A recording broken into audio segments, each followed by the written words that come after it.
सुरुवातीलाच एक महत्त्वाची बातमी। पंतप्रधान नरेंद्र मोदी यांचं आवाहन आणि मुख्यमंत्री देवेंद्र फडणवीसांच्या सूचनेनुसार धाराशिवचे पालकमंत्री प्रताप सरनाईक यांनी सर्व अधिकाऱ्यांची ऑनलाईन बैठक घेतली आहे। धाराशिव जिल्ह्यातल्या विविध विषयांसंदर्भात ऑनलाईन बैठकीतून त्यांनी आढावा घेतलेला आहे। पंतप्रधान नरेंद्र मोदी यांनी केलेलं आवाहन आणि मुख्यमंत्री फडणवीसांच्या सूचनेनंतर आता मंत्री प्रताप सरनाईक यांनी ऑनलाईन बैठक घेतलेली आहे।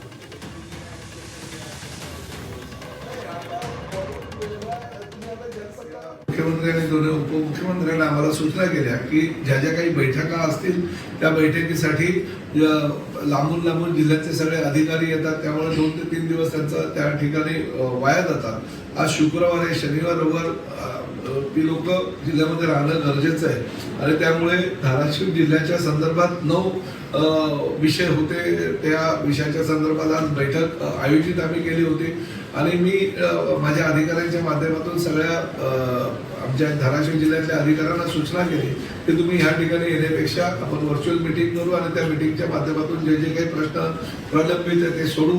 आम्ही व्हर्च्युअल मीटिंग केली आणि अतिशय कमी वेळामध्ये त्या सगळ्या बैठकीच्या अनुषंगाने त्यावर निर्णय सुद्धा झाला।